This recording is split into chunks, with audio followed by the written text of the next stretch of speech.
ഇറങ്ങ് ജോമോളെ ഇറങ്ങ് മതി നിർത്തിട്ട് ഇറങ്ങ് എടി ഇറങ്ങ് വിട് എടി ഫോൺ അവരെടുക്കാൻ എടുക്കട്ടെ ജോമോളെ വിട്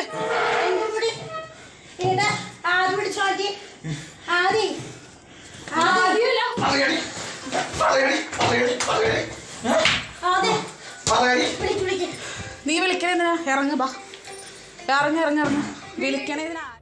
നമസ്കാരം, സ്പോട്ട് ലൈവിലേക്ക് സ്വാഗതം.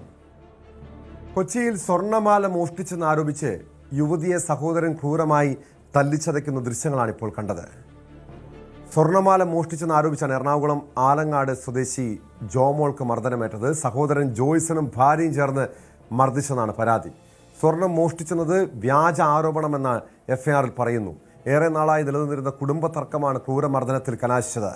ദൃശ്യങ്ങളുടെ അടിസ്ഥാനത്തിൽ ആലുവ വെസ്റ്റ് പോലീസ് കേസെടുത്ത് അന്വേഷണം ആരംഭിച്ചു.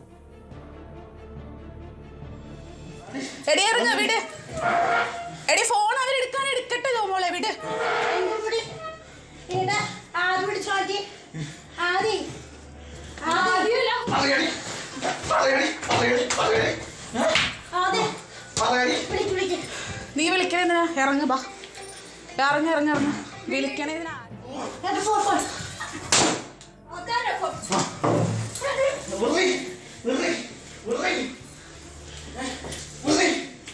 ജോമോളെ ഇറങ്ങ് ജോമോളെ ഇറങ്ങ് മതി നിർത്തിട്ട് ഇറങ്ങ് എടി ഇറങ്ങ് വിട് എടി ഫോൺ അവരെടുക്കാൻ എടുക്കട്ടെ ജോമോളെ വിട്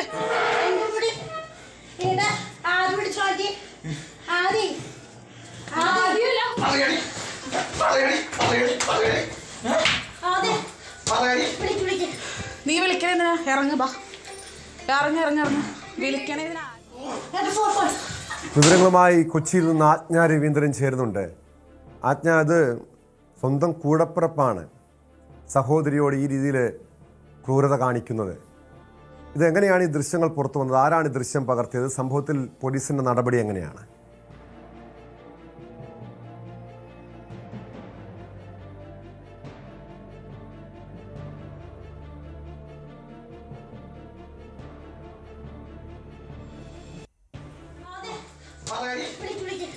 നീ വിളിക്കണേതിനാ ഇറങ്ങ് ബാ ഇറങ്ങ് വിളിക്കണേതിനാ.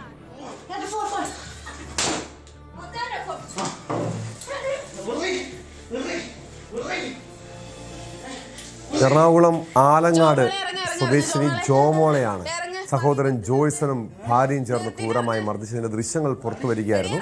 സംഭവത്തിന്റെ അടിസ്ഥാനത്തിൽ പോലീസ് ആലുവ വെസ്റ്റ് പോലീസ് കേസെടുത്ത് അന്വേഷണം ആരംഭിച്ചിട്ടുണ്ട്. അതായത് ഈ മർദ്ദനത്തിന്റെ കാരണം സ്വർണ്ണമാല ഈ സഹോദരി മോഷ്ടിച്ചു എന്ന് ആരോപിച്ചായിരുന്നു മർദ്ദനം. എന്നാൽ ഇതൊരു വ്യാജ ആരോപണമാണ്. അനാവശ്യമായിട്ടാണ്, യാതൊരു പ്രകോപനവുമില്ലാതെ ഇങ്ങനൊരു വ്യാജ ആരോപണത്തിൻ്റെ പേരിൽ സഹോദരൻ ക്രൂരമായി മർദ്ദിച്ചെന്നാണ് പരാതിയിൽ പറയുന്നത്. അത് എഫ്ഐആറിൽ പോലീസ് രേഖപ്പെടുത്തിയിട്ടുണ്ട്. ഈ സഹോദരനും ഭാര്യയും ചേർന്ന് ക്രൂരമായി മർദ്ദിക്കുകയായിരുന്നു.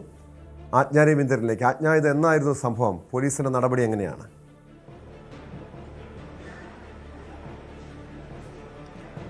ടോം, സ്വർണ്ണമാല മോഷ്ടിച്ചു എന്ന് പറഞ്ഞാണ് ഈ സഹോദരനും ഭാര്യയും കൂടി ജോമോൾ, അത് ആലങ്ങാട് സ്വദേശി ജോമോൾ കാണാൻ നമുക്ക് ദൃശ്യങ്ങളിൽ കാണുന്ന പോലെയുള്ള വലിയ ക്രൂരമർദ്ദനം ഏൽക്കേണ്ടി വന്നത്.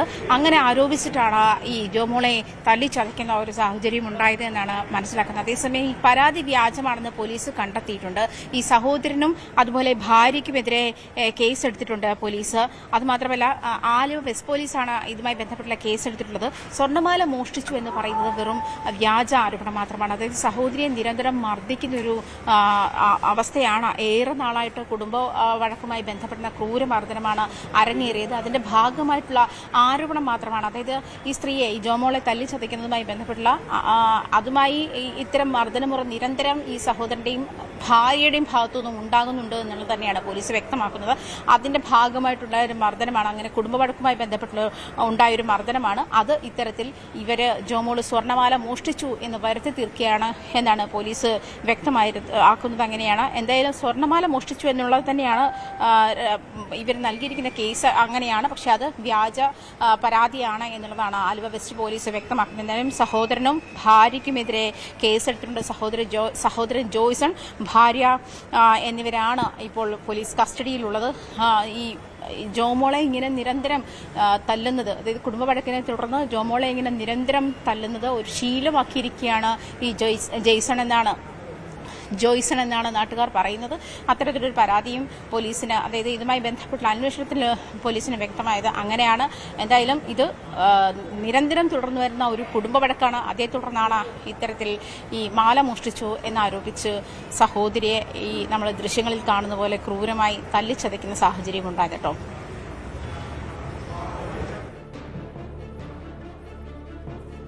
ഇങ്ങനെ പോലീസ് പറയുന്നത് വീട്ടിലിങ്ങനെ സ്ഥിരം പ്രശ്നങ്ങളുണ്ട് എന്നാണല്ലോ. അതായത് കുടുംബ പ്രശ്നമാണ് ഈ ആക്രമണത്തിന് കാരണമെന്ന്. എന്താണ് ഈ സ്വത്ത് സംബന്ധിച്ച തർക്കമായിരുന്നോ? ഈ സഹോദരി വിവാഹിതയാണോ, അതോ ഇങ്ങനെ സ്ഥിരമായി അവരിങ്ങനെ ഈ സഹോദരനും ഭാര്യയും ചേർന്ന് മർദ്ദിക്കാറുണ്ടായിരുന്നോ?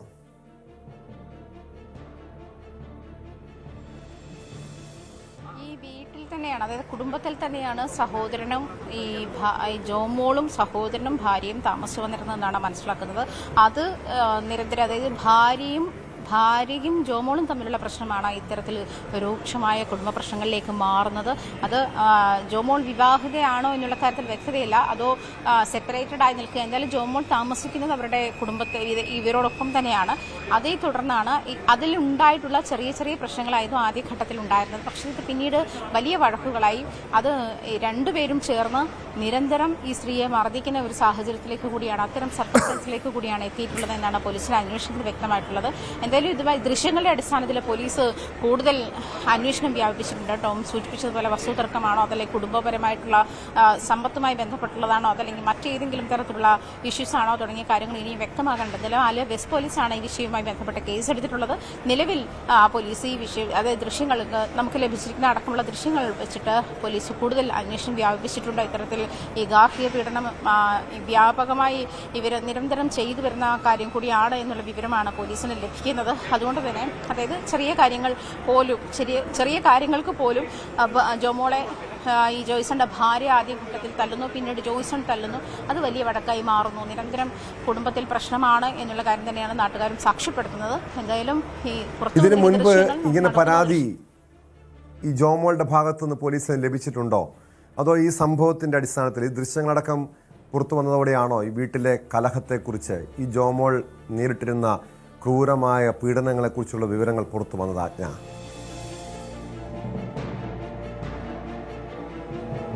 ടോം, ഈ ദൃശ്യങ്ങൾ പുറത്തു വന്നതിന് ശേഷമാണ് പോലീസ് ഇതുമായി ബന്ധപ്പെട്ടുള്ള അന്വേഷണം നടത്തിയത്. അതേസമയം ഈ സ്വർണ്ണമാല മോഷ്ടിച്ചു എന്ന് പറഞ്ഞൊരു വ്യാജ പരാതി കൂടി ഇവരുടെ ഭാഗത്തുനിന്നുണ്ടായിട്ടുണ്ട്. അത് വ്യാജ പരാതിയാണ് എന്ന് പോലീസ് കണ്ടെത്തിയിട്ടുണ്ട്. സ്വർണ്ണമാല മോഷ്ടിച്ചതുമായി ബന്ധപ്പെട്ടുണ്ടായ തർക്കമാണ് ജോമോളെ ഇത്തരത്തിൽ ക്രൂരമായി മർദ്ദിക്കുന്നതിലേക്ക് എത്തിയത് എന്നുള്ളതാണ് ജോയ്സന്റെ പരാതി. പക്ഷേ അങ്ങനെ അല്ല എന്ന് പറയുന്നതും, അതായത് ഈ ഒരു പരാതി ഉന്നയിച്ചപ്പോൾ സ്വർണ്ണമാല മോഷ്ടിച്ചതുമായി ആരോപിച്ചാണ് ഇത്തരത്തിൽ വലിയ പ്രശ്നമായത് എന്നുള്ള ജോയ്സിന്റെ വിശദീകരണം അങ്ങനെ അല്ല എന്ന് പോലീസിന് മനസ്സിലായിട്ടുണ്ട്. പോലീസ് വ്യക്തമാക്കുന്നത് ഇങ്ങനെയാണ്. എന്തായാലും ഈ കുടുംബത്തിൽ നിരന്തരം ഇത്തരം വലിയ പ്രശ്നങ്ങൾ ഉണ്ടാകുന്നു, തല്ലുണ്ടാകുന്നു.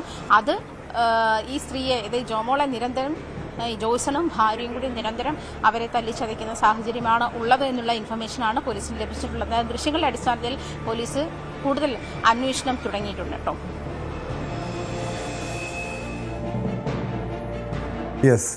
വ്യക്തമാണ്. ആജ്ഞ രവീന്ദ്രനാണ് വിവരങ്ങൾ നൽകിയത്. എന്തായാലും മനുഷ്യ മനസാക്ഷിയെ നടുക്കുന്ന ദൃശ്യങ്ങളാണ് പുറത്തു വന്നത്. സ്വന്തം സഹോദരിയെ, കൂടപ്പിറപ്പാണ് ഈ രീതിയിൽ തല്ലിച്ചതയ്ക്കുന്നത്. സ്വർണ്ണമാല മോഷ്ടിച്ചെന്ന് ആരോപിച്ചാണ്. അതൊരു വ്യാജ ആരോപണമാണെന്നാണ് പോലീസ് കസ്റ്റഡിയിലെടുത്തു. രഞ്ജിത്ത്, രാജു, സുമേഷ് എന്നിവരാണ് പിടിയിലായത്. ആജ്ഞ രവീന്ദ്രൻ ചേരുന്നു കൊച്ചിയിൽ നിന്ന് വിവരങ്ങളുമായി. ആജ്ഞ, ഈ മദ്യപാനത്തിനുണ്ടായ കൊലപാതകം ഇതൊരു ഒറ്റപ്പെട്ട സംഭവമല്ല. പലപ്പോഴും ഈ സുഹൃത്തുക്കൾ ഒന്നിച്ചിരുന്ന് മദ്യപിക്കുമ്പോഴുണ്ടാകുന്ന ചെറിയ വാക്കുതർക്കങ്ങൾ പോലും അക്രമത്തിലും കൊലപാതകത്തിലും കലാശിക്കുന്ന സംഭവങ്ങൾ നിത്യേന നമ്മൾ കേൾക്കാറുണ്ട്. ഇവിടെ ഈ 4 പേരും, അതായത് തിരുവനന്തപുരം സ്വദേശി കൊല്ലപ്പെട്ട മുജീബും ഈ കൊലയാളി സംഘത്തിൽപ്പെട്ടവരും അടുത്ത സുഹൃത്തുക്കളായിരുന്നു. ഇവർ ഒന്നിച്ചിരുന്ന് മദ്യപിക്കുമ്പോഴാണോ ഈ തർക്കവും കൊലപാതകവും ഉണ്ടായത്?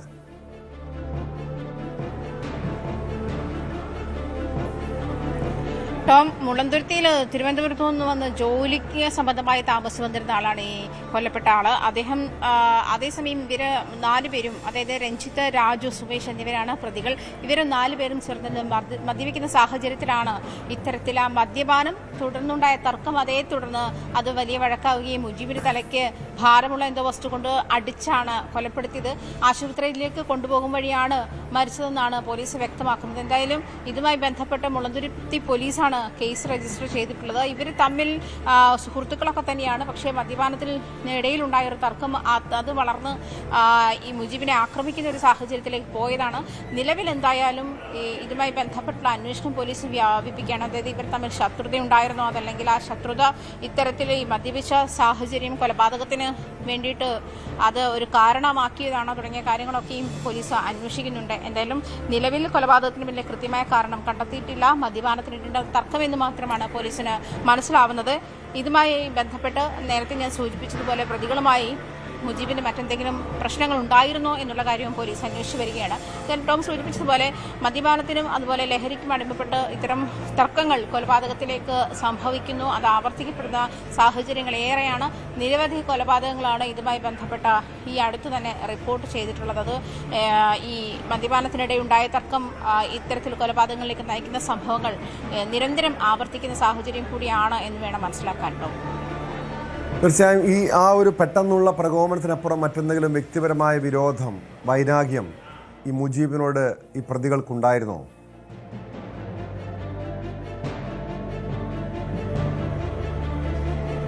അതാണ് പോലീസ് അന്വേഷിക്കുന്നത്. പ്രത്യേകിച്ചും നേരത്തെ സൂചിപ്പിച്ചതുപോലെ മദ്യപാനത്തിനിടയിലുണ്ടായ തർക്കമെന്ന് മാത്രം ഉള്ള വിവരമേ പോലീസിന് ലഭിച്ചിട്ടുള്ളൂ. എന്തായാലും അതോടൊപ്പമുള്ള ഈ 3 പേര്, അതായത് രഞ്ജിത്ത്, രാജു, സുമേഷ് എന്ന് പറയുന്ന 3 പേരെ പോലീസ് കസ്റ്റഡിയിലെടുത്തിട്ടുണ്ട്. മദ്യപാനത്തിൽ ഇടയുണ്ടായ ചെറിയ തർക്കം അത് വലുതായി മുജീബിന്റെ തലയിലേക്ക് ഭാരമുള്ള എന്തോ ഒരു വസ്തു വെച്ച് എടുത്ത് തല്ലുകയായിരുന്നു എന്നാണ് പോലീസ് വ്യക്തമാക്കുന്നത്. അതേ തുടർന്ന് ആശുപത്രിയിൽ കൊണ്ടുപോകുന്ന സാഹചര്യത്തിലാണ് മുജീബ് മരിക്കുന്നത്. ജീവൻ രക്ഷിക്കാനായില്ല എന്നുള്ള ഒരു നിലപാട് തന്നെയായിരുന്നു പ്രതികളുടെ ഭാഗത്തും ഉണ്ടായത്. പ്രതികൾ സഹപ്രവർത്തകരുമാണ്. മുജീബ് മുളന്തുരുത്തിയിൽ ജോലി സംബന്ധമായിട്ടാണ് തിരുവനന്തപുരം സ്വദേശിയായ മുജീബ് മുളന്തുരുത്തിയിൽ താമസിച്ചു വരുന്നത്. അത്തരത്തിലുള്ളൊരു സഹപ്രവർത്തകർ കൂടിയാണ്. പക്ഷേ ടോം സൂചിപ്പിച്ചതുപോലെ മറ്റെന്തെങ്കിലും വൈരാഗ്യമുണ്ടോ, മറ്റെന്തെങ്കിലും പ്രശ്നങ്ങൾ ഇവർ തമ്മിൽ മുൻപുണ്ടായിരുന്നോ തുടങ്ങിയ കാര്യങ്ങൾ, അതായത് മുൻവൈരാഗ്യം മൂലമാണോ ഇത്തരത്തിൽ ഈ മദ്യപാന കാരണമാക്കി മുജീബിനെ കൊലപ്പെടുത്താനുള്ള ഒരു സാഹചര്യം സൃഷ്ടിക്കുകയായിരുന്നു തുടങ്ങിയ കാര്യങ്ങളൊക്കെ എന്തായാലും മുളന്തുരുത്തി പോലീസ് അന്വേഷിച്ചു വരുന്നുണ്ട്. നിലവിൽ മദ്യപാനത്തിനിടെ ഉണ്ടായ തർക്കമാണ് കൊലപാതകത്തിൽ കലാശിച്ചത് എന്നുള്ള നിഗമനത്തിലാണ് പോലീസ്. ആജ്ഞ രവീന്ദ്രനാണ് വിവരങ്ങൾ നൽകിയത്. മറ്റെന്തെങ്കിലും കാരണം കൊലപാതകത്തിന് പിന്നിലുണ്ടോ എന്ന് പോലീസ് അന്വേഷിക്കുകയാണ്. കാസർഗോഡ് കുമ്പളയിൽ യുവാവിനെ മണ്ണെണ്ണ ഒഴിച്ച് തീ കൊളുത്തി കൊലപ്പെടുത്താൻ ശ്രമം. ആ വാർത്തയിലേക്ക് എത്താം. ഇടവേള കഴിഞ്ഞു.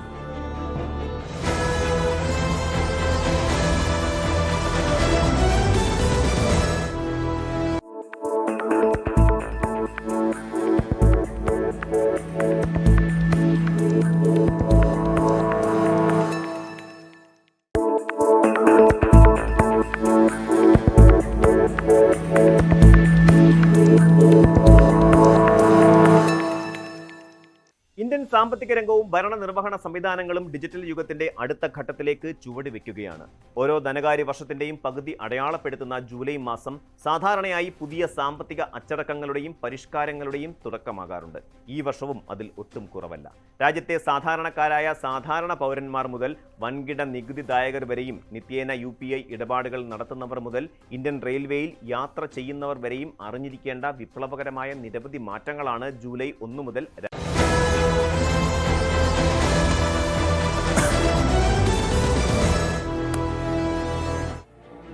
സ്പോട്ട് ലൈവ് തുടരുന്നു. കാസർഗോഡ് കുമ്പള മൊഗ്രാലിൽ യുവാവിനെ മണ്ണെണ്ണ ഒഴിച്ച് തീ കൊളുത്തി കൊല്ലാൻ ശ്രമം. ഇതര സംസ്ഥാന തൊഴിലാളിയായ അബ്ദുൽ ഗഫൂറാണ് ക്രൂരമായ ആക്രമണത്തിനിരയായത്. യുവതിയുടെ നേതൃത്വത്തിലുള്ള സംഘം ആക്രമണം നടത്തുകയായിരുന്നു. ഗുരുതരമായി പൊള്ളലേറ്റ യുവാവിനെ കുമ്പള ജില്ലാ സഹകരണ ആശുപത്രിയിൽ പ്രവേശിപ്പിച്ചു. അബ്ദുൽ ഗഫൂർ അപകടനില തരണം ചെയ്തിട്ടുണ്ട്.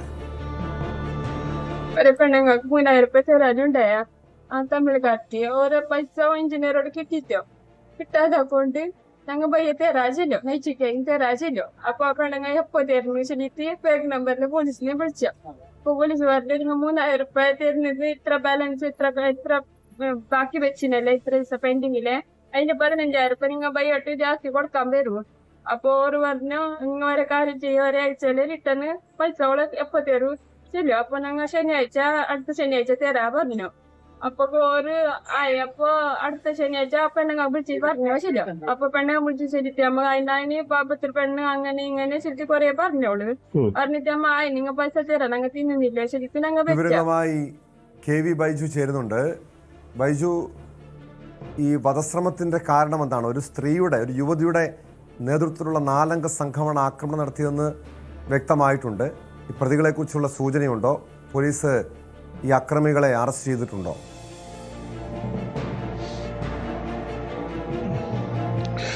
ടോമെ, ശരവണൻ, ലിംഗം, മേരി, കണ്ടാൽ അറിയാവുന്ന ഒരാൾ, ഇങ്ങനെ 4 പേരുടെ നേതൃത്വത്തിലുള്ള സംഘമാണ് ഇയാളെ ഇത്തരത്തിൽ അതിക്രൂരമായി അബ്ദുൾ ഗഫൂറിനെ മണ്ണെണ്ണ ഒഴിച്ച് തീ കൊളുത്താൻ ശ്രമം നടത്തിയിരിക്കുന്നത്. ഇത് മൊഗ്രാൽ അടിപ്പാത, റെയിൽവേ അടിപ്പാതയുണ്ട്, ഇവിടെ നിന്നാണ് ഇങ്ങനെ ഒരു സംഭവം ഇന്ന് പുലർച്ചെ ഉണ്ടായത്. ഇതിൽ പ്രധാനമായും ഇയാൾ കാരണം പറയുന്നത്, പോലീസ് ഉൾപ്പെടെ പറയുന്നത്, ഈ അബ്ദുൾ ഗഫൂർ ഇവർക്ക് ഒരു 3000 രൂപ ജോലി എടുത്തത് വകയായി നൽകാറുണ്ട്. പക്ഷെ അതേസമയം തന്നെ എഞ്ചിനീയറിൽ നിന്നും 18,000-ഓളം രൂപ ഇയാൾക്ക് അബ്ദുൾ ഗഫൂറിന് കിട്ടാനുണ്ട്. അദ്ദേഹത്തിന്റെ ഭാര്യയാണ് ഇപ്പോൾ സംസാരിച്ചത്. അങ്ങനെ ആ പണം കിട്ടിയാൽ നൽകാമെന്ന് പറഞ്ഞിരുന്നെന്ന് പറയുന്നു. പക്ഷേ അതിന് കാത്തു നിൽക്കാതെ ഇങ്ങനെ ഒരു ആക്രമിക്കുകയായിരുന്നു എന്നാണ് ഇതിൽ പ്രാഥമികമായി പോലീസ് പറയുന്നത്. പക്ഷേ അതിൽ അപ്പുറം ഇതിൽ മറ്റെന്തെങ്കിലും സംഭവങ്ങളുണ്ടോ എന്നത് പോലീസ് അന്വേഷണത്തിലാണ്. ഏതായാലും ഇദ്ദേഹം അപകടനില തരണം ചെയ്തിട്ടുണ്ട്. കുമ്പള സഹകരണ ആശുപത്രിയിൽ ചികിത്സയിലാണ് ഇദ്ദേഹം ഉള്ളത്. ഇന്ന് പുലർച്ചെയാണ് ഇങ്ങനെ ഇത്തരത്തിലൊരു സംഭവം ഉണ്ടായത്, ദാരുണമായ ഒരു സംഭവം ഉണ്ടായത്. എന്തായാലും ഇദ്ദേഹത്തിന്റെ ഇപ്പോൾ ആശുപത്രിയിൽ ചികിത്സയിലാണ്. അതോടൊപ്പം ഈ പ്രതികളെ പിടികൂടാനുള്ള പോലീസ് അന്വേഷണവും ഊർജിതമാക്കിയിട്ടുണ്ട്. ഇന്ന് പുലർച്ചെ കുമ്പളയ്ക്ക് സമീപം ഈ കൊപ്പളം എന്ന് പറയുന്ന സ്ഥലത്ത് നിന്നതിന് തൊട്ടടുത്തായി ഇങ്ങനെ പുലർച്ചെ ഇയാൾ ജോലിക്കായി നടന്നു പോകുമ്പോഴാണ് കുറ്റിക്കാട്ടിൽ ഒളിഞ്ഞു നിന്നിരുന്ന ഈ 4 അംഗ സംഘം ചാടി വരികയും ഒരാൾ മണ്ണെണ്ണ ഒഴിക്കുകയും മറ്റൊരാൾ തീ കൊളുത്തുകയുമായിരുന്നു. അങ്ങനെ തീ ആളിപ്പടർന്നപ്പോൾ ഈ സംഘം അവിടെ നിന്നും രക്ഷപ്പെടുന്ന സാഹചര്യമാണ് ഉണ്ടായിട്ടുള്ളത്. എന്നാലും ഇത് സംബന്ധിച്ച് പോലീസ് അന്വേഷണം ഊർജിതമാക്കിയിട്ടുണ്ട്. ഈ പ്രതികളെ ഉടനെ പിടികൂടേണ്ടതുണ്ട്. ഏതായാലും ഈ 4 പ്രതികളും ഇപ്പോൾ പോലീസിനെ പിടികൂടാൻ ആയിട്ടില്ല. ഈ അബ്ദുൾ ഗഫൂർ എന്ന് പറയുന്ന ഇദ്ദേഹം വർഷങ്ങൾക്ക് മുൻപ് തന്നെ കേരളത്തിലേക്ക് വന്നതാണ്. ഇദ്ദേഹം കർണാടകയിലെ ഹുബ്ലി എന്ന് പറയുന്ന, പക്ഷെ വർഷങ്ങളായി ഈ കേരളത്തിൽ തന്നെയാണ് താമസം. ഇവിടെ ഈ മേസ്ത്രി, അതായത് ഇങ്ങനെ കെട്ടിട നിർമ്മാണ സംഭവവുമായി ബന്ധപ്പെട്ട ജോലിയിൽ ഏർപ്പെട്ട് അതിന്റെ മേസ്ത്രിയായി ഇങ്ങനെ നിൽക്കുന്ന ഒരാളാണ്. ഇദ്ദേഹം ഒരു വാടക വീട്ടിലാണ് താമസം. ഒപ്പം ഈ അക്രമി സംഘം തളങ്കര എന്ന് പറയുന്ന, കാസർഗോഡ് ടൗണിനോട് ചേർന്ന് നടക്കുന്ന തളങ്കര എന്ന് പറയുന്ന സ്ഥലത്തെ വാടക ക്വാർട്ടേഴ്സിലാണ് ഈ മേരി ഉൾപ്പെടെ ഉള്ള ഈ 4 അംഗ സംഘം താമസിക്കുന്നത്. എന്തായാലും ഇവരെ പിടികൂടി കൂടുതൽ ചോദ്യം ചെയ്താൽ മാത്രമേ മറ്റെന്തെങ്കിലും കാരണം ഇതിനുണ്ടോ എന്ന് അറിയാൻ സാധിക്കൂ. നിലവിൽ ഇപ്പോൾ അബ്ദുൾ ഗഫൂർ പറയുന്നത് ഇങ്ങനെയാണ്: 3000 രൂപ ഇവർക്ക് നൽകാനുണ്ടായിരുന്നു. ഇതിനെ തുടർന്ന് നിരന്തരം ഇവർ ഫോൺ വിളിച്ചും മറ്റും ഭീഷണിപ്പെടുത്തിയിരുന്നു. അതോടൊപ്പം ഒരു പോലീസ് എന്ന് പറഞ്ഞ് ഫോൺ വിളിക്കുന്ന സാഹചര്യങ്ങൾ ഉണ്ടായെന്ന് ഇദ്ദേഹത്തിന് മൊഴിയുണ്ട്. അതും ഇപ്പോൾ ഏതായാലും പോലീസ് അന്വേഷിക്കുന്നുണ്ട്. അങ്ങനെ പോലീസ് ഏതെങ്കിലും തരത്തിൽ ഈ വിഷയത്തിൽ ഇടപെട്ടിട്ടുണ്ടോ, അതല്ല വ്യാജമായി പോലീസാണെന്ന് പറഞ്ഞ് ഫോൺ വിളിച്ചതാണോ എന്ന കാര്യം പോലീസ് അന്വേഷിക്കുന്നുണ്ട്. എന്തായാലും ഇതിൽ മറ്റെന്തെങ്കിലും കാരണമുണ്ടോ എന്നത് ഇനി ഇവരെ പിടികൂടിയാൽ മാത്രമേ ഇവർക്ക് ഇത്രയും വലിയ ഒരു മണ്ണെണ്ണ ഒഴിച്ച് ഒരാളെ തീ കൊളുത്തി കൊലപ്പെടുത്താൻ മാത്രം ശത്രുത എന്ത് എന്ന കാര്യത്തിൽ ഒരു വ്യക്തത വരൂ. നിലവിൽ നമുക്ക് പ്രാഥമികമായി ലഭിക്കുന്ന വിവരമനുസരിച്ച് പണം ഇടപാടുമായി ബന്ധപ്പെട്ട ഒരു തർക്കം, അതേ തുടർന്ന് ഇങ്ങനെ ഒരു കൊലപാതക ശ്രമം എന്നാണ് നമുക്ക് മനസ്സിലാക്കാൻ സാധിക്കുന്നത് കേട്ടോ. അതായത് ആസൂത്രിതമായ രീതിയിൽ കൊലപ്പെടുത്തുക എന്നായിരുന്നോ ഈ പ്രതികളുടെ ലക്ഷ്യം? അതോ പെട്ടെന്നുള്ളൊരു പ്രകോപനത്തെ തുടർന്ന് ഈ രീതിയിൽ ആക്രമണം നടത്തിയതാണോ?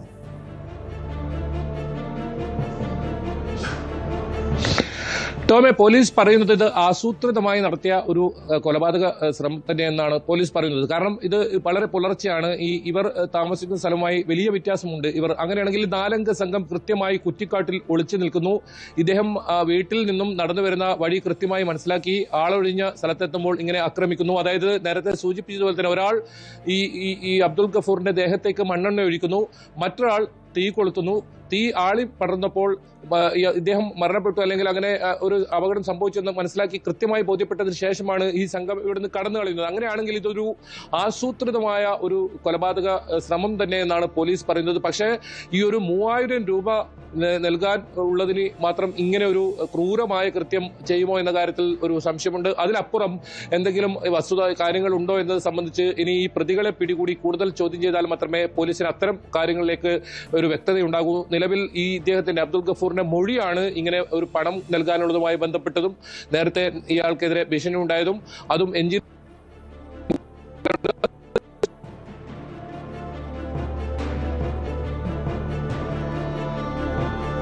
യെസ്, KV ബൈജു ആണ് വിവരങ്ങൾ നൽകിയത്. ഇപ്പോൾ ആഭ്യന്തരമന്ത്രി രമേശ് ചെന്നിത്തല മാധ്യമങ്ങളെ കാണുന്നു. ലഹരി മരുന്നുകളുടെ പ്രധാനപ്പെട്ട സോഴ്സുകൾ കണ്ടെത്തി നശിപ്പിക്കുമെന്നും ഓപ്പറേഷൻ തൂഫാൻ വന്നതിന് ശേഷം DYSPയുടെ നേതൃത്വത്തിലുള്ള ഡാൻസർ സംഘം വളരെ സജീവമായി മുന്നോട്ട് പോകുന്നുണ്ട്, പ്രവർത്തിക്കുന്നുണ്ടെന്നാണ് രമേശ് ചെന്നിത്തല പറയുന്നത് അദ്ദേഹത്തിന്റെ വാക്കുകളിൽ.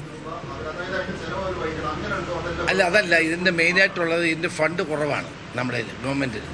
അപ്പോൾ ഇത് സ്കൂളുകൾ എല്ലാ സ്കൂളും ആവശ്യപ്പെടുകയാണ്, ഫണ്ട്സിൻ്റെ അപര്യാപ്തതയുണ്ട്. അങ്ങനെ വന്നപ്പോഴാണ് അവർ സെൽഫ് ഫൈനാൻസ് ചെയ്യാൻ വേണ്ടി അവർ മുന്നോട്ട് വരികയാണ്. നമ്മളാരും നിർബന്ധിക്കുന്നില്ല, നോ കമ്പൽഷൻ. ആർക്കെങ്കിലും വേണം, കാരണം ഗവൺമെൻറ് കയ്യിൽ പണമില്ലാത്തതുകൊണ്ടാണ്. ഇപ്പം തന്നെ ധാരാളം സ്കൂളുകൾ വന്നു കഴിഞ്ഞു. അപ്പം പോലീസും മെന്നും കുറവാണ്. അപ്പം റിട്ടയർ ചെയ്ത് പോയിട്ടുള്ള ഉദ്യോഗസ്ഥന്മാരിൽ കൊള്ളാവുന്നവരെ SP പരിശോധിച്ച് അവരെ അതിന് ചുമതലപ്പെടുത്തും. അതേ ഉള്ളൂ, അല്ലാണ്ട് നമ്മൾ നിർബന്ധിക്കുന്നില്ല പൈസ കൊടുക്കണമെന്ന്.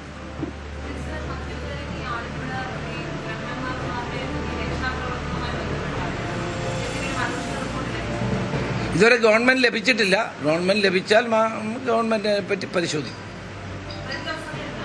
എന്തോ അല്ല, ഇതുവരെ റിപ്പോർട്ട് ഗവൺമെൻറ് മുമ്പിൽ എത്തിയിട്ടില്ല. എത്തിയാൽ ഞാൻ പരിശോധിക്കും.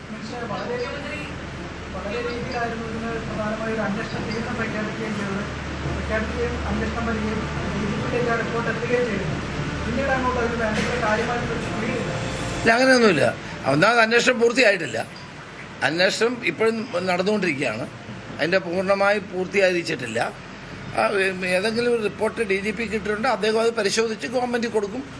ഗവൺമെൻറ് ACS ഹോം അത് പരിശോധിച്ചിട്ടായിരിക്കും ഗവൺമെൻറ് മിനിസ്റ്ററിനുള്ളതിൽ എൻ്റെ എത്തുന്നത്. അതിൻ്റേതായൊരു സമയം ഉണ്ടാവും, അത്ര വേറൊന്നുമില്ല.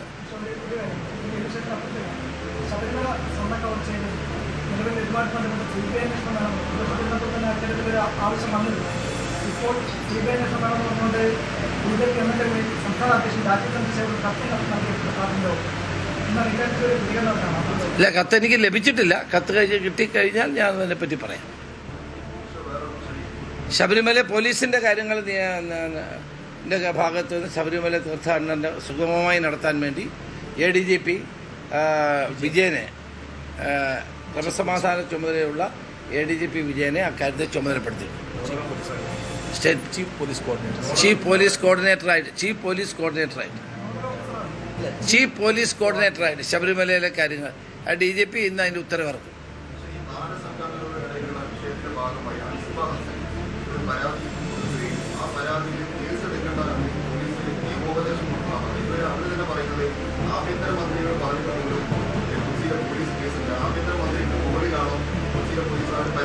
അല്ല, എന്നെ അങ്ങനെ ഞാൻ പറയാതെ, ഈ പറഞ്ഞ വ്യക്തി സിനിമാ നടിയാണ്. അവരെന്നെ ഫോണിൽ വിളിച്ചിട്ട് എന്നോട് പറഞ്ഞു, ഞാൻ പരാതി കൊടുത്തിട്ട് FIR എടുക്കുന്നില്ല എന്ന്. ഞാൻ കമ്മീഷനെ വിളിച്ച് ചോദിച്ചപ്പോൾ കമ്മീഷൻ എന്നോട് പറഞ്ഞു FIR എടുത്തിട്ടുണ്ടെന്ന്. പോലീസ് FIR എടുത്തു കഴിഞ്ഞാൽ പിന്നെ അന്വേഷണത്തിൽ ഞാൻ ഇടപെടുന്നത് ശരിയല്ല. ഞാൻ ഹോം മിനിസ്റ്റർ ഒരു അന്വേഷണത്തിൽ ഇടപെടാൻ പാടില്ല. അതാണ് നമ്മളുടെ രീതി. അതാണ് ഞാൻ ഇടപെടുന്നതാണ് തെറ്റ്. പിന്നെ പോലീസ് FIR എടുത്താൽ ഇറ്റ് ഈസ് ദെയർ ഡ്യൂട്ടി. അവർ അന്വേഷിച്ച് പിന്നെ നടപടി എടുക്കേണ്ടത് അവരുടെ ഉത്തരവാദിത്തമാണ്. അത് എന്നോട് അവരുടെ പരാതി അവരെന്നെ ഫോണിൽ വിളിച്ച് പറഞ്ഞപ്പോൾ തന്നെ കമ്മീഷനെ ഞാൻ കൊച്ചി കമ്മീഷനെ വിളിച്ച് ചോദിച്ചു. അദ്ദേഹം പറഞ്ഞു, സാർ FIR ഇട്ടിട്ടുണ്ടെന്ന്. ഞാൻ അവരെ തിരിച്ച് വിളിച്ചപ്പോൾ കിട്ടിയില്ല ഇത് പറയാൻ വേണ്ടി. FIR ഇട്ട് മറ്റ് അന്വേഷണം പോലീസിൻ്റെ ചുമതലയാണ്. ഞാൻ അതിലൊരിക്കലും പിന്നീടുള്ള ഘട്ടത്തിൽ ഇടപെടാൻ പാടില്ല.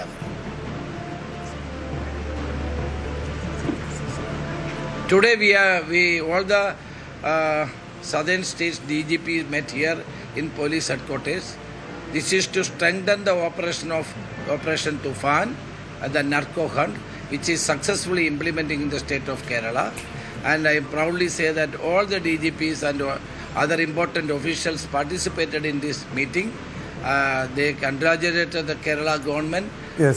ആഭ്യന്തരമന്ത്രി രമേശ് ചെന്നിത്തല മാധ്യമങ്ങളെ കാണുകയായിരുന്നു. ഓപ്പറേഷൻ തൂഫാൻ വളരെ വിജയകരമായി തന്നെ മുന്നോട്ട് പോകുന്നുണ്ട്. ലഹരിയുടെ വേരിറക്കുകയാണ് ഓപ്പറേഷൻ തൂഫാൻ്റെ ലക്ഷ്യമെന്നാണ് ആഭ്യന്തരമന്ത്രി മാധ്യമങ്ങളോട് വ്യക്തമാക്കിയത്.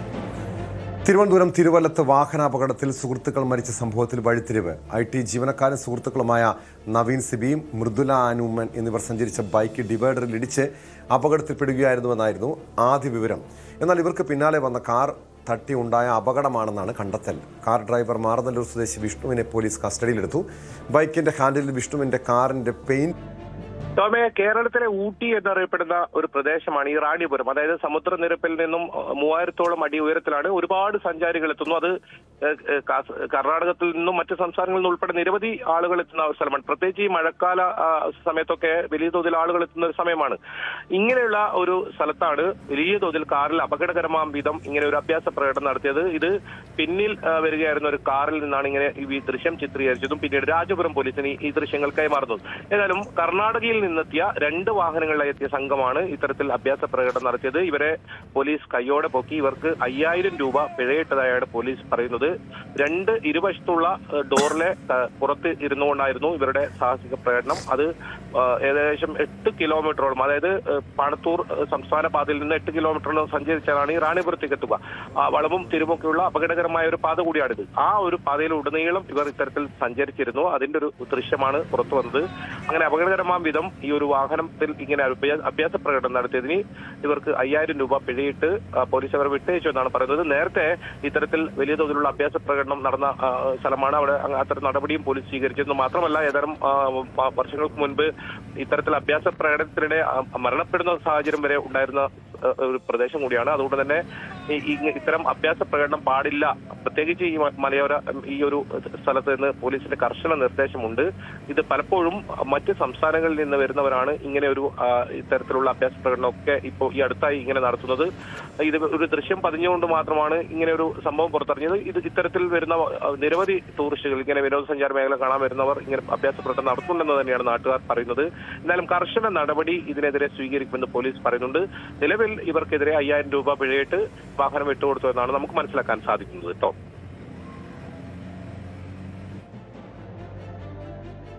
യെസ്, ഇതുപോലെ പതിവായി ഇത്തരം ഗതാഗത നിയമങ്ങൾ ലംഘിക്കുന്ന രീതിയിൽ യുവാക്കളുടെ അഭ്യാസ പ്രകടനങ്ങൾ കാണാറുണ്ടോ? ഈ പ്രദേശത്ത് കാണാറുണ്ടോ?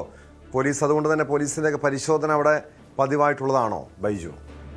ടോമേ, നമ്മൾ തന്നെ റിപ്പോർട്ട് ചെയ്തിരുന്നു ഏതാനും മാസങ്ങൾക്ക് മുൻപ് ഇത്തരത്തിൽ തന്നെ വാഹനങ്ങളിൽ, കാറുകളിൽ യാത്ര ചെയ്യുന്നവർ വലിയ തോതിൽ അഭ്യാസ പ്രകടനം നമുക്ക് ഭയപ്പെടുത്തുന്ന രീതിയിലാണ്. മാത്രമല്ല, കാൽനട യാത്രക്കാർ നിരവധി വീടുകളൊക്കെ ഈ ഭാഗത്തുണ്ട്. അവരെയൊക്കെ ഭീഷണിപ്പെടുത്തുന്ന അല്ലെങ്കിൽ അങ്ങനെ അത്തരത്തിലുള്ള ഒരു രംഗങ്ങളാണ് നമ്മൾ അതൊക്കെ കണ്ടത്. അത് മാത്രമല്ല, നേരത്തെ സൂചിപ്പിച്ചതുപോലെ തന്നെ ഇങ്ങനെ അഭ്യാസ പ്രകടനം നടക്കുന്നതിനിടയിൽ മരണപ്പെടുന്ന സാഹചര്യം, വണ്ടി അപകടത്തിൽപ്പെട്ട് മരണപ്പെടുന്ന സാഹചര്യം വരെ ഇവിടെ ഉണ്ടായിട്ടുണ്ട്.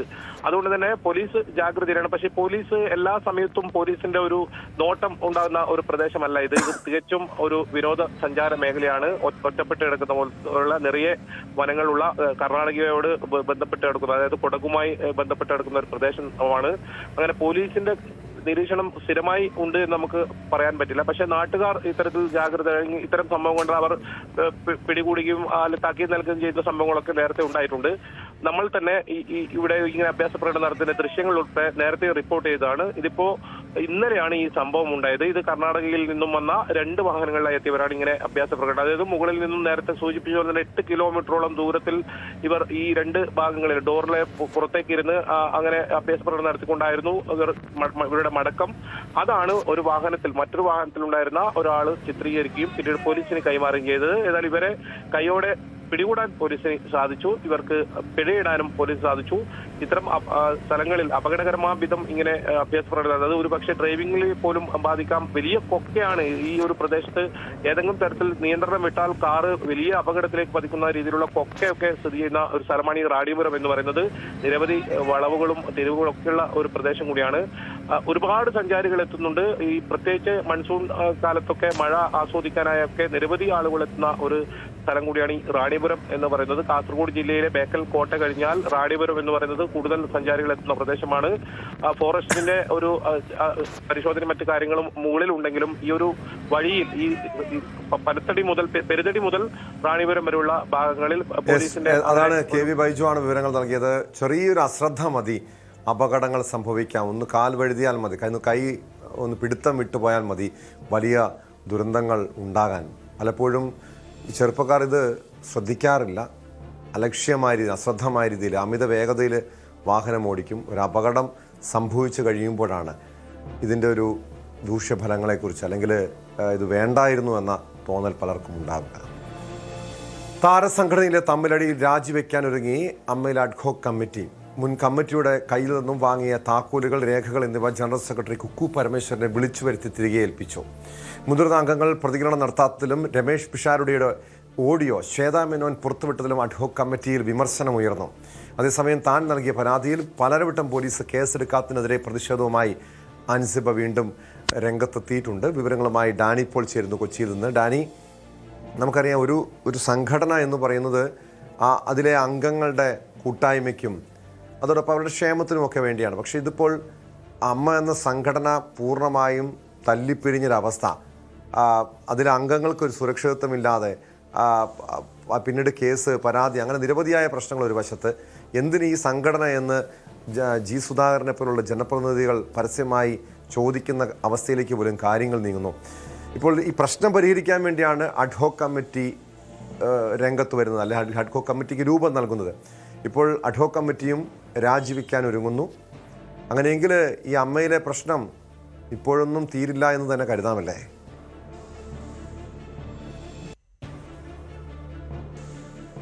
ടോം, അങ്ങനെ തന്നെയാണ് കരുതേണ്ടത്. കാരണം കഴിഞ്ഞ കുറച്ച് നാളുകളായി ആ ജനറൽ ബോഡി യോഗത്തിന് മുൻപേ തുടങ്ങിയ ഒരു പൊട്ടിത്തെറിയും പരസ്യമായ വിഴുപ്പലക്കലൊന്നും ഇതുവരെയും അവസാനിച്ചിട്ടില്ല. അത് കൂടി വരുന്നതിൽ ഓരോ ദിവസവും വരുന്നത് പുതിയ താരത്തെ സമ്മാനിച്ചുകൊണ്ടാണ്. ആരാണ് ഇനി എന്നുള്ളതാണ്, അടുത്ത ഊഴം ആരുടേത് എന്ന രീതിയിലാണ് പലപ്പോഴും തോന്നുന്നത്. അത് ഈ അഡ്ഹോക് കമ്മിറ്റി എല്ലാം തന്നെ തിരഞ്ഞെടുക്കുമ്പോൾ ഇത് ഈ താരസംഘടനയുടെ അപ്പോഴുണ്ടായിരിക്കുന്ന ഒരു പ്രതിസന്ധി മറികടക്കാൻ അവരെ കൊണ്ട് കഴിയും, മുന്നോട്ട് പോകാൻ കഴിയുമെന്നെല്ലാം പൊതുവിൽ പ്രതീക്ഷിച്ചിരുന്നതാണ്. രമേഷ് പിഷാരടി MLA അതിൻ്റെ ഒരു ചുമതലയിലേക്ക് വരികയും എല്ലാം തന്നെ ചെയ്തു. പക്ഷേ ആരും ഇതിനൊരു അംഗീകാരമില്ല എന്നുള്ള ഒരു രീതിയിലേക്ക് തന്നെ പോകുന്ന രീതിയിൽ അഡ്ഹോക് കമ്മിറ്റിയൊക്കെ ഉണ്ടായി. പക്ഷേ ആരും ഒരു വില കൊടുക്കുന്നില്ല എന്നുള്ള രീതിയിലേക്ക് അവർക്ക് തന്നെ തോന്നി തുടങ്ങുന്നു എന്നതാണ് അവരുടെയൊക്കെ ഒരു പ്രതികരണങ്ങളിൽ നിന്ന് മനസ്സിലാകുന്നത്. കാരണം ഇത് കോടതി തന്നെ ഈ അഡ്ഹോക് കമ്മിറ്റിയുടെ ഒരു സാധുത ചോദ്യം ചെയ്യുകയും എന്നാൽ ജനറൽ ബോഡി യോഗത്തിലെ അങ്ങനെയുള്ള ആരും തന്നെ ഇതൊരു പിന്താങ്ങില്ലായതെല്ലാം തന്നെ കാര്യങ്ങൾ വന്നപ്പോൾ അവർക്ക് തന്നെ തോന്നി തുടങ്ങി ഇതെന്തിന് എന്നുള്ളത്. അതോടൊപ്പം തന്നെയാണ് ഈ ശ്വേതാ മേനോൻ പ്രസിഡന്റ് സ്ഥാനം രാജിവെച്ചു എന്നുള്ള വലിയ പ്രഖ്യാപനങ്ങൾ അന്നുണ്ടായെങ്കിലും പിന്നീട് അവരത് എഴുതി നൽകാനോ അത് ഔദ്യോഗികമായിട്ട് എഴുതി നൽകി പ്രഖ്യാപിച്ച് കടന്നു പോകാൻ കഴിയില്ലല്ലോ. ഒരു സംഘടനയുടെ സംവിധാനങ്ങളുള്ളതാണല്ലോ. അപ്പോൾ പിന്നീട് അവർ എഴുതി നൽകുകയോ കാര്യങ്ങളോ ഒന്നും ഉണ്ടായില്ല. പകരം അവർ പറഞ്ഞത് താൻ രാജിവെക്കുന്നില്ല എന്നതാണ്. അത് ആ സമയത്ത് പറഞ്ഞതാണ്. പിന്നീട് ഇല്ല എന്ന രീതിയിലേക്ക് അവർ തന്നെ അത് മാറുകയും ചെയ്തു. അങ്ങനെ ആശയക്കുഴപ്പങ്ങളുടെ ഒരു വലിയ അരങ്ങായിട്ട് അമ്മ എന്നൊരു സംഘടന മാറിയിരിക്കുന്നു. ഒപ്പം ഈ അഡ്ഹോക് കമ്മിറ്റി പല കാരണങ്ങൾ ചൂണ്ടിക്കാണിക്കുന്നുണ്ട്. ഇന്ന് ഇപ്പോൾ കുക്കു പരമേശ്വരനെ വിളിച്ച് ജനറൽ സെക്രട്ടറി വിളിച്ച് അവർക്ക് കൈമാറിയിരുന്ന താക്കോലും മറ്റു രേഖകൾ, ഫയലുകൾ ഇതെല്ലാം തന്നെ തിരികെ ഏൽപ്പിക്കുകയെല്ലാം തന്നെ ചെയ്തിട്ടുണ്ട് എന്നാണ് അറിയാനായിട്ട് സാധിക്കുന്നത്. ഒപ്പം തന്നെയും അതിൽ അഡ്ഹോക് കമ്മിറ്റി എന്ന രീതിയിൽ അവർ ചേരുമ്പോൾ അവർ നടത്തിയ വിലയിരുത്തലുകൾ ശ്രദ്ധേയമാണ്. കാരണം അതിൽ ഏറ്റവും പ്രധാനം മുതിർന്ന താരങ്ങളുടെ ആരും പിന്തുണ ഒരാളുടെയും ഈ വിഷയത്തിൽ ലഭിച്ചിട്ടില്ല. ഒരു അനുകൂല പ്രസ്താവനയോ ഇതുമായി ബന്ധപ്പെട്ട് എന്തെങ്കിലുമോ അവരുടെ ഭാഗത്തുനിന്ന് ഉണ്ടായില്ല. തീർച്ചയായും അതൊരു ഗൗരവമുള്ള വിഷയം തന്നെയല്ലേ ഡാനി? നമുക്കറിയാം ഈ ഒരു സംഘടനയുടെ തുടക്കത്തിൽ മലയാള സിനിമയിൽ ഏറ്റവും മുതിർന്ന താരങ്ങളായിരുന്നു ഇതിൻ്റെ നേതൃത്വത്തിൽ ഉണ്ടായിരുന്നത്. പിന്നീട് പല പ്രശ്നങ്ങളുണ്ടായി. ഹേമ കമ്മിറ്റി റിപ്പോർട്ട്, പിന്നെ നടിയാക്രമണ കേസ്, അതുമായി ബന്ധപ്പെട്ട് സംഘടനയ്ക്കുള്ളിൽ WCC എന്ന മറ്റൊരു സംവിധാനം തന്നെ രൂപീകൃതമാകുന്നു. അങ്ങനെ വലിയ പൊട്ടിത്തെറികളൊക്കെ ഉണ്ടാകുന്നു. ഒടുവിൽ സ്ത്രീകൾ നേതൃത്വം നൽകുന്ന ഒരു പുതിയ ഭരണസമിതി വന്നപ്പോൾ സ്ത്രീകൾക്ക്, ഇതിലെ അംഗങ്ങൾക്കൊക്കെ ഒരു സുരക്ഷിതത്വം ഉണ്ടാകുമെന്നൊരു തുല്യത ഉണ്ടാകുമെന്നൊക്കെ വിലയിരുത്തപ്പെട്ടു. പക്ഷെ അത് പൂർണ്ണമായും തകർന്നടിയുന്ന സാഹചര്യമാണ് ഉണ്ടായത്. പക്ഷെ ഇതൊക്കെ മുതിർന്ന അംഗങ്ങൾ നോക്കിക്കാണുകയാണ്. ഒരാൾ പോലും ഇടപെടുന്നില്ല. എന്താണ് ഈ മമ്മൂട്ടിയെ പോലെ, മോഹൻലാലിനെ പോലുള്ള താരങ്ങൾ ഈ വിഷയത്തിൽ ഇടപെടാതെ മാറി നിൽക്കുന്നത്?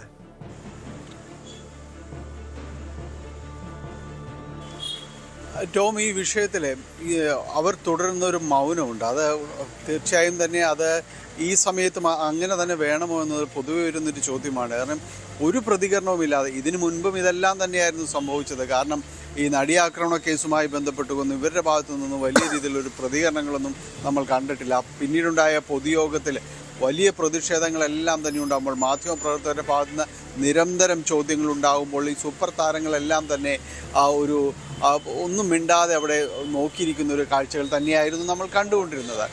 പിന്നീട് ഇങ്ങോട്ട് പോകുമ്പോൾ വലിയ വിവാദ വിഷയങ്ങളിലൊന്നും അവർ പ്രതികരിച്ച രീതിയൊന്നും നമ്മൾ കണ്ടിട്ടില്ല. പലപ്പോഴും ഈ രീതിയിലെല്ലാം തന്നെ മുന്നോട്ട് പോകുന്നതായിരുന്നു. അന്നത്തെ യോഗത്തിനും ഈ അവസാനം കഴിഞ്ഞ ജനറൽ ബോഡി യോഗത്തിനും മോഹൻലാൽ പങ്കെടുത്തിരുന്നതാണ്. അദ്ദേഹം ഈ വിഷയങ്ങളൊക്കെ അതിൻ്റെ ഒരു പാരമ്യതയിലേക്ക് പോകുന്നു എന്ന് തോന്നലിൽ നിന്ന് അദ്ദേഹം തന്നെ അവിടെ നിന്ന് പോവുകയാണ് ഉണ്ടായത്. അദ്ദേഹം മടങ്ങി കാര്യമായൊരു പ്രതികരണവും ഉണ്ടായില്ല. പിന്നീട് ഇങ്ങോട്ട് പലപ്പോഴും മാധ്യമപ്രവർത്തകർ ഈ വിഷയങ്ങൾ ചോദിക്കുമ്പോൾ ഒഴിഞ്ഞു മാറിപ്പോകുന്നൊരു സമീപനം തന്നെയാണ് ഉണ്ടായത്. ഈ അഡ്ഹോക് കമ്മിറ്റിയുടെ ഒരു വിലയിരുത്തലും അവരുടെ ഒരുപക്ഷെ വിലയിരുത്തലെന്നല്ല, ഒരു സങ്കടം പറച്ചിൽ എന്ന് പറയാം, ആ രീതിയിൽ ഇവരാരും ഇതിനെക്കുറിച്ചൊന്നും മിണ്ടുന്നില്ല എന്നതാണ് പറഞ്ഞത്. ഒപ്പം ഈ പ്രശ്നങ്ങൾ അതിനുശേഷം വലിയ രീതിയിൽ വഷളാക്കുന്നത് 2 ഫോൺ കോളുകൾ പുറത്തുവിട്ടത്. അത് ശ്വേതാ മേനോനും അത് രമേശ് പിഷാരടിയും സംസാരിച്ച കാര്യങ്ങൾ ഒരാൾ പുറത്തുവിടുന്നു. അടുത്ത ദിവസം അടുത്തയാൾ വിളിക്കുമ്പോൾ സംസാരിച്ചത് രമേശ് പിഷാരടിയുടെ ഒരു ഫോൺ കോൾ ശ്വേതാ മേനോൻ പുറത്തുവിടുന്നു. അതെല്ലാം വലിയ രീതിയിൽ അവമതിപ്പ് സമൂഹത്തിൽ ഉണ്ടാക്കുന്ന രീതിയിലേക്കാണ്. ഇവരുടെ ഈ സംഘടന കൊണ്ട് അവർക്ക് മാത്രം ഗുണമുള്ളൊരു സംവിധാനമാണിത്. അത് ആ പ്രശ്നങ്ങൾ അവർ തന്നെ പരിഹരിച്ചാൽ അവർക്ക് കൊള്ളാമെന്ന രീതിയിൽ അതിനെ നോക്കിക്കാണാനെല്ലാം തന്നെ സാധിക്കുകയുള്ളൂ. ഏതായാലും അതൊരു ഭാഗത്ത് ഈ വിഷയങ്ങളെല്ലാം തന്നെ തുടരുന്ന സമയത്ത് തന്നെയാണ് മറുഭാഗത്ത് കേസും വക്കാണവുമായിട്ട് മറ്റൊരു വിഭാഗം മുന്നോട്ട് പോകുന്നത്. അത് നടി അൻസിബ അവർക്ക് ഇതിനകത്ത് നിന്ന് നേരിടേണ്ടി വരുന്ന നേരിട്ട അവരുടെ അനുഭവങ്ങൾ, അവരുടെ വൈഷമ്യങ്ങൾ, ഇതെല്ലാമാണ് പരാതിയായി വന്നിരുന്നത്.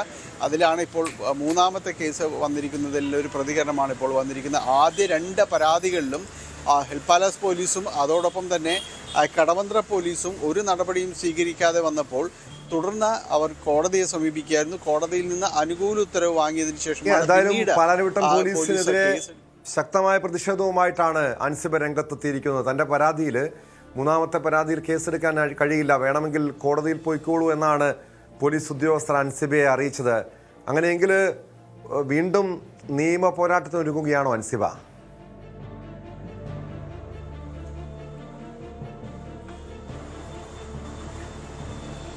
ടോം, അൻസിബ അടുത്ത ഒരു കേസ്, അത് ഇനി അടുത്തത് കാണാമെന്ന രീതിയിൽ തന്നെയാണ് അൻസിബ മുന്നോട്ട് പോകുന്നത്. കാരണം ഇതിൽ വലിയ രീതിയിൽ അൻസിബ അതിൽ പ്രതിഷേധിക്കുന്നു എന്നത് തന്നെയാണ് ആ പോസ്റ്റിൽ നിന്ന് മനസ്സിലാക്കുന്നത്. കാരണം പാലാരിവട്ടം പോലീസ് ഈ കേസ് ഏറ്റെടുത്തിരുന്നു. കേസ് എന്ന് പറയുന്നത് ലക്ഷ്മിപ്രിയയ്ക്കും അതോടൊപ്പം തന്നെ ശ്വേതാ മേനോനുമെതിരെയാണ് പരാതി നൽകുന്നത്. അപ്പോൾ ഒരു യൂട്യൂബ് ചാനലിനും. കാരണം ഇവർ മനഃപൂർവ്വം തന്നെ അവഹേളിക്കുന്നു, സ്ത്രീത്വത്തെ അപമാനിക്കുന്നു, ഇതെല്ലാമാണ് അൻസിബ അതിൽ ചൂണ്ടിക്കാണിക്കുന്നത്. പക്ഷേ പാലാരിവട്ടം പോലീസ് അതിൽ അന്വേഷണം നടത്തിയിട്ട് അവരുടെ ഒരു കേസ് സമ്മറി എന്ന് പറയുന്നത് ഇതിൽ തങ്ങൾ ഈ പറയുന്ന കണ്ടന്റ് കണ്ടെത്താനായിട്ട് സാധിച്ചില്ല. ഈ ഉള്ളടക്കത്തിൽ അൻസിബ പറയുന്ന രീതിയിലുള്ള പരാമർശങ്ങളിലേക്ക് പോകാനായിട്ട് തങ്ങൾക്ക് സാധിച്ചിട്ടില്ല പരിശോധിച്ചതിന് ശേഷം. അപ്പോൾ അൻസിബ പറയുന്ന രീതിയിലേക്ക് വകുപ്പുകൾ ചാർത്തിക്കൊണ്ട് കേസുകൾ എടുത്തു പോകാൻ കഴിയില്ല എന്നതാണ് പറയുന്നത്. ഒപ്പം അൻസിബയ്ക്ക് വേണമെങ്കിൽ കോടതിയെ സമീപിക്കാം എന്ന രീതിയിലേക്കാണ് അവർ അത് ചൂണ്ടിക്കാണിച്ചിരിക്കുന്നത്. അപ്പോൾ അൻസിബയ്ക്ക് ഇനി ഉള്ളത് പതിവ് പോലെ കോടതിയെ സമീപിക്കുക എന്നാണ്. 2 കേസുകളിലും അവൾക്കൊപ്പം എന്ന് പറയുന്ന നമ്മുടെ നിയമ സംവിധാനങ്ങൾ, അതല്ലെങ്കിൽ താരങ്ങളൊക്കെ ഈ അൻസിബയുടെ വിഷയം വന്നപ്പോൾ എന്ത് നിലപാട് സ്വീകരിച്ചു എന്നതാണ് ഏറെ വിചിത്രമായിട്ടുള്ള കാര്യം. കാരണം ഇവിടെ ഒരു പരാതി, ഒരു പ്രശ്നം നമുക്കുണ്ടായിക്കഴിഞ്ഞാൽ അവിടെ സമീപിക്കുന്നത്, നമ്മൾ പരാതിയുമായി സമീപിക്കുന്നത് സാധാരണ പോലീസ് സ്റ്റേഷനുകളാണ്. പക്ഷേ ഇവിടെ പോലീസ് പറയുന്നു നിങ്ങൾക്ക് ആവശ്യമെങ്കിൽ കോടതിയിൽ പോയിക്കോളാൻ. കോടതി 2 പരാതികൾ, അൻസിബയുടെ 2 പരാതികളിലും കേസെടുക്കാൻ കോടതിയുടെ നിർദ്ദേശമുണ്ടായി. പ്രഥമ ദൃഷ്ട്യാ തന്നെ അതിൽ കഴമ്പുണ്ടെന്ന് കോടതിക്ക് ബോധ്യമായത്. പോലീസിന് ബോധ്യമാകാത്ത കാര്യമാണ് കോടതിക്ക് ബോധ്യമായത്. ഒടുവിൽ കോടതിയുടെ നിർദ്ദേശപ്രകാരം പോലീസ് കേസെടുത്തു. എന്തായാലും അൻസിബ നിയമ പോരാട്ടം തുടരുകയാണ്. സ്പോട്ടിലേക്ക് പൂർണ്ണമാകുന്നു. നമസ്കാരം.